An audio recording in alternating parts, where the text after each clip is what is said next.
fitness and food returned to Raleigh. A chilly morning didn't keep people away from this year's Krispy Kreme Challenge. Annual Krispy Kreme Challenge has become a huge tradition at NC State University. Hundreds of runners were on the starting line for the Krispy Kreme Challenge at NC State's Memorial Bell Tower.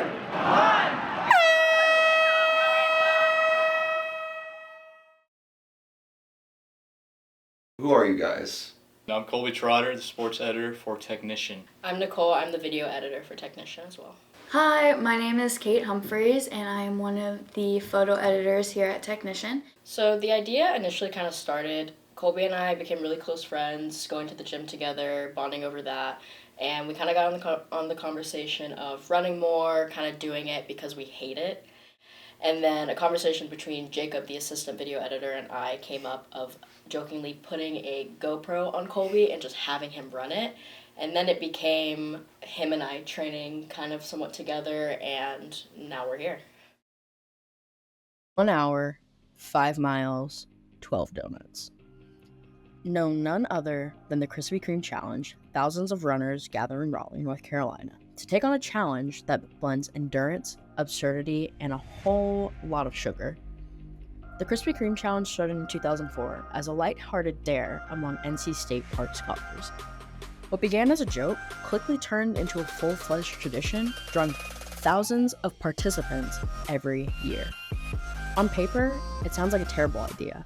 Running and eating, and those are two activities that should never be combined. And yet, for 20 years, this race has only gotten bigger. So we trained, we ran, we ate probably too much, and we talked to other people who made this event. Do you think you're going to win? Yes. Yes, I'm going to win this challenge. No. Absolutely not. To learn more about the race itself, we reached out to Bree McMillan, one of the race directors for this year's Krispy Kreme Challenge. We asked her about another big part of the challenge that's been around almost as long as it's been running: their fundraising efforts for UNC's Children's Hospital. With the UNC Children's Hospital, currently we are their largest unrestricted donor. We fulfilled our $2 million pledge back in 2022. And then these past couple of years, we've just decided to keep on donating. Last year, I think we raised around $120,000. And this year, our goal is $100,000. We won't know exactly how much we donate until a couple of days after the race due to funds still coming in. I think the first official race where Krispy Kreme Challenge donated to UNC Children's was the 2006 race. Mm-hmm. It was after the first year, I think there was a lot of talk, especially among park scholars, to make it a charity race instead of just a dare. And they ultimately ended up deciding on UNC Children's. It has significantly impacted UNC Children's and several different types of missions. I would first start with care of the children and families. The initial gift really made a big difference for our outpatient specialty clinic in Raleigh. That's been an incredible clinic that provides multi-specialty care for children. And it has improved access for children in the eastern part of the state. So that's great because a lot of people don't have to come all the way to Chapel Hill. They stop in Raleigh and those children are seen there. So that has been fantastic. It's also been wonderful for research and for our Children's Research Institute, where we conduct cutting edge research for a number of different types of diseases. So that has been just phenomenal. So it's been a great partnership. So I would say it has helped families in regard to care and access, and also helped to promote research right here in the Triangle. This race and the money that has been raised from this race has benefited hundreds of children and families. What have you been doing to train? I have been training just to be getting there, the 2.5 miles, getting there in under 20 minutes. Today, I did it in 19 minutes and 30 seconds. I've been sick for about a week, so I have not been training. But before that, it wasn't looking great either. I can do a mile in 9:30, but I'm thinking for this, since I don't know if Nicole has even been training. In terms of training, I have fallen off. I cannot lie. I was doing pretty good training every day. I have been sick, unfortunately. I had really bad fever, really bad cough.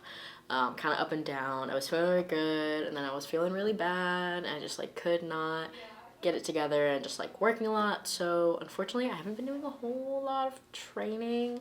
I feel confident that I will finish the race, not win the race. That is not going to happen at all. I think the guy last year did in like 33 minutes. Not going to happen. Holy crap. But I do feel confident that I can do it in under an hour. I feel like that part I will be able to do. Not much has changed for me. I think I'm just getting more nervous as I realize how close it's coming up. I don't know, this whole experience has made me appreciate what it takes to be a runner. There's so much mental stamina and just grit that you have to really be able to push through when your body is telling you, please stop, I am hurting, and you just have to like strap in and say, no, I'm gonna keep going because I want to do this hard thing. I would say my confidence level is at about a 4. I would say it was closer to a 7 last week, but I think it's gone down. Something I think I'll prove to myself after running the race is that I can do something that I've never done before. I've never really been a runner before, so putting myself through 2.5 miles, 12 donuts, and then another 2.5 miles, it's kind of crazy for me. I don't know, I just think it's very fascinating that we can put our bodies through so much, such as eating a dozen donuts and still running, for the sake of donations going to the UNC Children's Hospital and also just for fun. A rule many of us have heard as kids is to avoid running after eating, much less after stuffing their face with 12 donuts. So that made us question, what actually goes into 12 donuts? And how is that going to affect someone running? We thought a professional in nutrition would have great insights. 12 donuts in one sitting is about 2,200 calories, I think.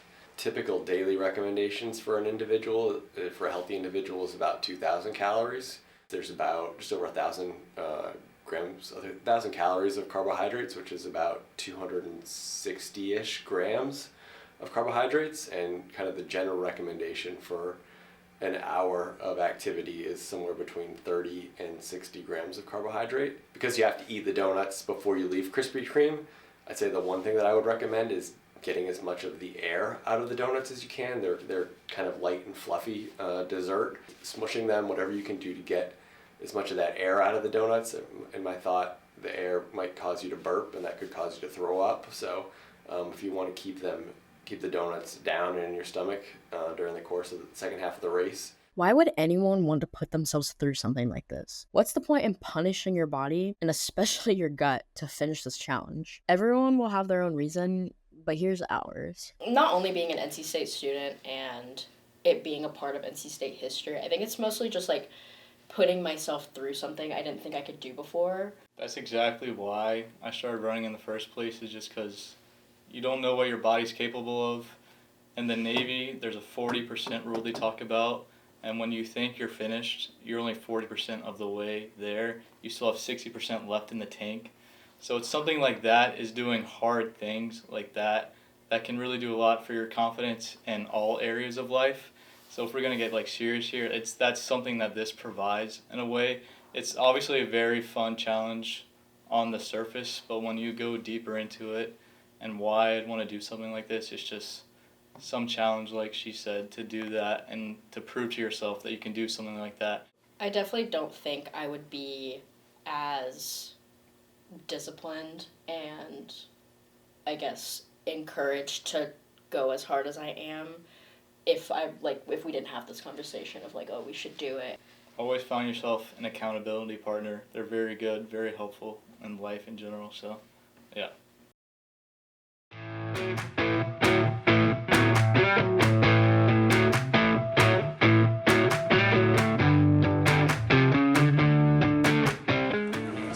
It's 7:31. Colby is trying to set up his... He's in the Life 360. We have a Life 360, so we know where each other are. And yeah, my hands are full. But other than that, it feels pretty good. I was expecting it to be a lot full. It feels fantastic out here. It feels like I can do this in 45 minutes. That's how good it feels. Get that on record. Hi. Come in. Hey, I'm having flashbacks. Yeah? Yeah, I'm having war flashbacks. What? Vietnam last year. What happened?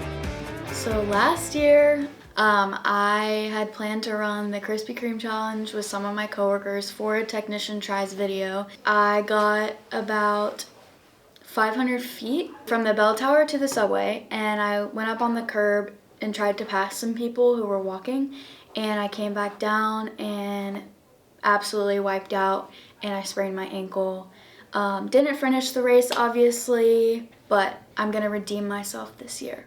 Any final words, guys? Clear eyes, full hearts, can't lose. Full stomachs. Yeah, Full send. I'm running until I see the finish line or I see God. So. There you go.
Yeah, we start running and then walking on. So I haven't thrown up yet.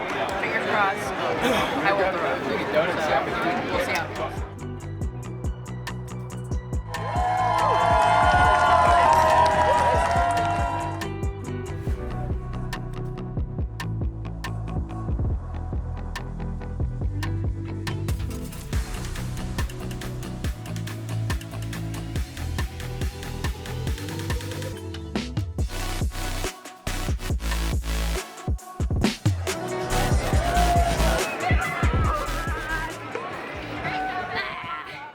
We finished 10 minutes faster than I thought I would. I was going for an hour, got 50 minutes. Did not throw up. I feel fantastic right now. I pushed myself to the limit. 40% rule on the way back. First half mile. Felt like I was gonna die, pass out, throw up, all the above. About halfway back, I kicked in the second drive. I don't know, sugar rush or something. I tried going too fast. Had to slow down, started cramping with like a half a mile left. But we made it back, 50 minutes. Very proud of myself, and I did not throw up just like I predicted. I said I was going to finish under an hour, and I did. That's exactly what I did. All right, how do you feel? I feel great, honestly. I had one big spit. I didn't throw up, surprisingly, but I did not complete it within an hour. I did it I think in an hour 5-ish. So but that's still pretty good. Hey, everyone's running their own race, okay? I just wanted to finish under an hour. That's what I did. So I'm still proud of him. So he did it. He put his mind to it and finished. So that's great. Okay, so we did it. We did it! Like hour and a half. But we walked. The donuts were good when we first got there. I don't know. As I was getting in there and drinking the water, I was like, I can't. We were just running towards the end. Yeah. And I was just chatting Nicole up, and all of a sudden she's like, I think I'm gonna throw up. You're like, let's stop. I didn't though. But she didn't throw up. I didn't throw up though. So I took one bite of a donut, and I was like, I can't. I will either poop myself or vomit, but there's no way it's happening. So much respect to everybody who did that. That's insane. But I feel good. You feel good? Yeah.